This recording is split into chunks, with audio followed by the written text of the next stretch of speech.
Hello everyone, Sorry here, and today we are gonna do power rankings. If you've never seen power rankings, it's basically an article I write on Runeterra CCG, and it's basically me rating or ranking top 8 decks that I think are the best for a ladder climb. So today I'll just go through them, I'll explain why they are good, what's making them the best decks right now. But if any other decks didn't make the top 8, that doesn't mean they're bad to climb. I think any deck you play can make master, at least most of them.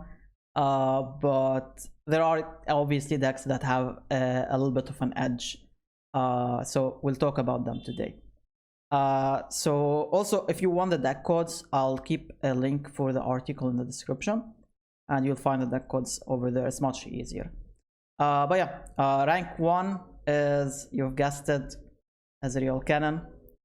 Ezreal Cannon has been very strong in the meta lately. If you've been on my stream, you probably saw me a little bit frustrated playing against it, because I've tried even countering it, and it was very difficult. I played Heimerdinger Nora. It was good into it a little bit. I played Scouts. It was kind of evenish, which is kind of sad, right? Because on the stats it says Scouts is favored, but I think if the Ezreal Cannon player knows what they're doing, it's very difficult matchup. Because obviously they can kill your Misfortune with the Mark of the Storm now, so you're kind of forced to have an answer for that. Ezreal Cannon is good into most of the meta except those two decks I talked about right now, and Poppy Tariq is probably a little bit difficult. But other than that, Ezreal Cannon is very strong in the meta. It's has a lot of protection tools to keep both their champions alive, which is very important for it.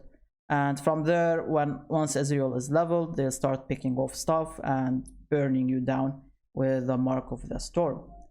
The runner-up, which is the second place, is Twisted Fate Nami Ionia. This deck has... I was a huge believer in this deck. I knew it's gonna be a thing. It got very popular very fast. Right now there's kind of a division between either the Shadow Isles or the Ionia. Which one is better?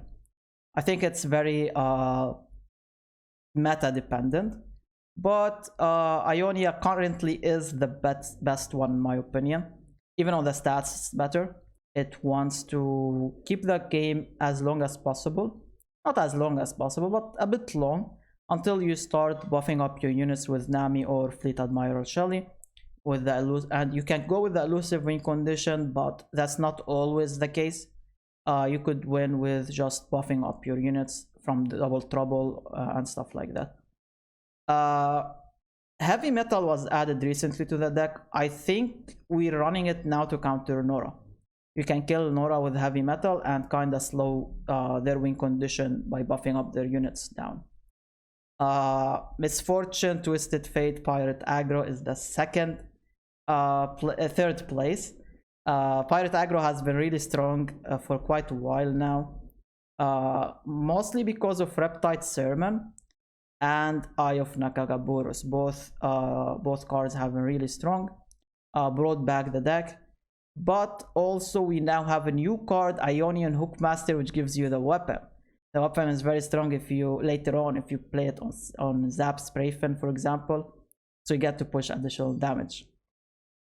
It's good into most of the meta. I think it only struggles against Nami Twisted Fate. It struggles against Gwen, Katarina, I think. And does it struggle into anything else? Maybe Scouts, but that's about it. The deck is really strong right now. Like if you're an aggro player and you want to add the games really fast, this is the deck. This is the perfect deck for you. There is the Annie Gen, but it kind of fell off after the nerf. It got a slight nerf, but yeah, it kind of fell off. So now we have this. Heimerdinger Nora is in 4th place. This is the newest deck right now that's getting really popular. I think it's the most played right now, which is insane. And like 2 days, this became very popular. We have been, at least players were experimenting with different Nora decks. There was Nami Nora Shellfolk, Elise Nora, which isn't really bad. We had Nora Evelyn also. I was testing that. It also wasn't too bad. But Heimer Nora is now the future. Heimer Nora is a value deck. You want to gain value through Nora's portals and Heimer's torrents. And the nice thing about the torrents is that those torrents also help level up your Nora. So you can kind of, if you set up Heimer, you turbo level Nora very easily. And Nora starts summoning your big units, and it kind of forces resources out of your opponent, and you basically just win the game.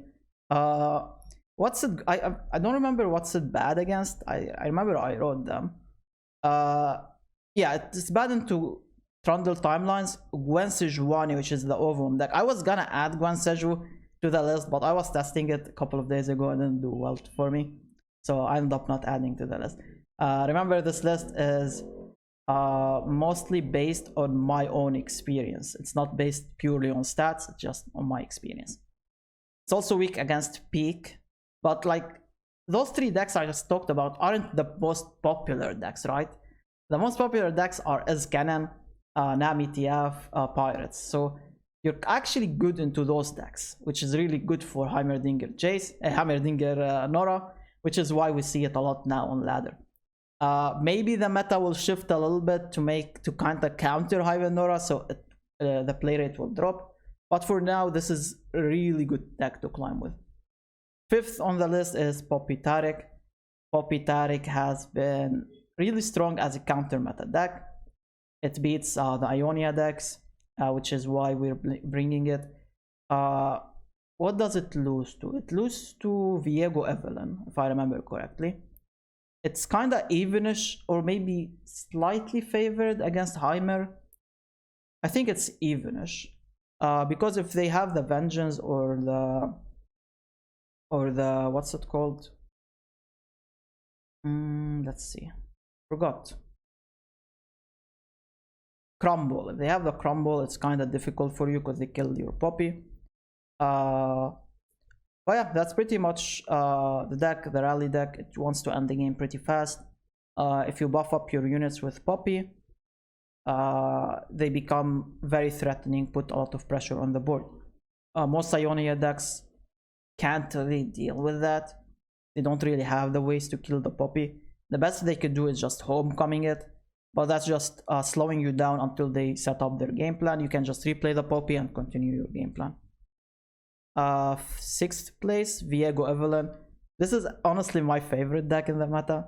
I really like playing Viego Evelyn. I was playing it on ladder. I climbed not 300, I think between 200 250 LP with it. Was doing really well for me.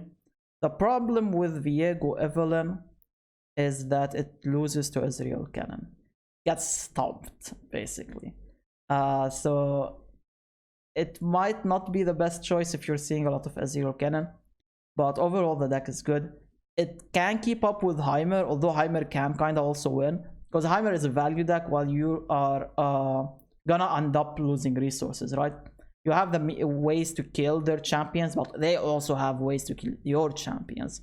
So it's kind of an evenish until they kind of find the answers. So basically it depends on who has, if they have all the answers for all your threats. If they have all the answers, you're kind of doomed. If they don't, you can slowly win your game plan. Slowly win through your game plan. That's it. So let's see.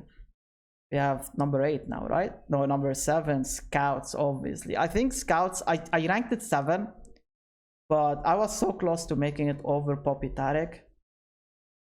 But I do love Poppy Tariq a lot. But Scouts is also, it's really close to Poppy Tariq, I think. Scouts is strong in the meta right now. It has a high win rate. It's a counter meta deck. Wants to target Ionia. But the good thing about Scouts is that it also beats Pirate aggro, which is really strong in the meta. I actually might switch Poppy Tariq and Scouts now that I think about it, because Poppy Tariq actually loses to Pirate aggro, which is interesting. Maybe I switch it because the article isn't published yet. We're still in the editing phase. It will get published. I'm recording this on Wednesday. It will get published on tomorrow. tomorrow, and the video will go up tomorrow. But yeah, scouts might change it, might go up to number 5. Scouts is really strong in the meta. It's good into Ionia decks, although S-Cannon was a bit difficult for me, but Namitiaf was very, very good for us. We were like, if you draw Misfortune, they're doomed. They're very doomed. They're gonna have to commit the Will of Ionia. Not Will of Ionia, Homecoming. But yeah, very strong in the meta right now. It can sneak in wins against unfavored matchups as well. It's good into, it's bad against, I think it loses to Poppy Tariq. And it loses to Evelyn, Viego, Heimerdinger, Runora, and Timeline. Oh, that's why I ranked it a bit lower, because it gets farmed by Heimerdinger, Runora. I think that's why I ranked it a bit lower, because Heimerdinger, Runora got really popular. And yeah, the thing is, once they kill your Misfortune, it's very hard for you to come back in the game, because they can just summon units with Nora and the portals and the Heimer, and by the time you kill Heimer, they already have enough units, so it's kind of doomed, right? 8th place, you already saw it, and the last place, which doesn't mean it's bad deck, it's still a really good deck. Gwen, Katarina, Elise. There's other versions with only Gwen, Katarina, no Elise, but the main champions are Gwen, Katarina. This is kind of an aggressive deck. It wants to put pressure early on, but it also works on the Hallowed keyword game plan. You want your Hallowed units to die. You want to then buff up strategically your units. And with Fallen Reckoner, now you have an Overwhelm unit with the Hallowed keyword, so it can push a lot of pressure.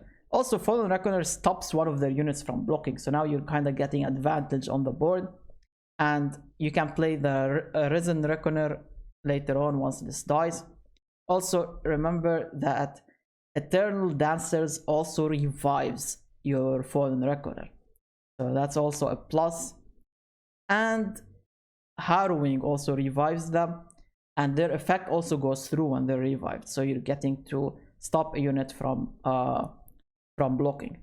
Katarina is very annoying because of the rally. Gwen is very annoying because of the healing, and when she's leveled, she pushes more damage, so it kind of forces answers from them, right? Is it batting? It's unfavored against Ezreal Cannon, obviously.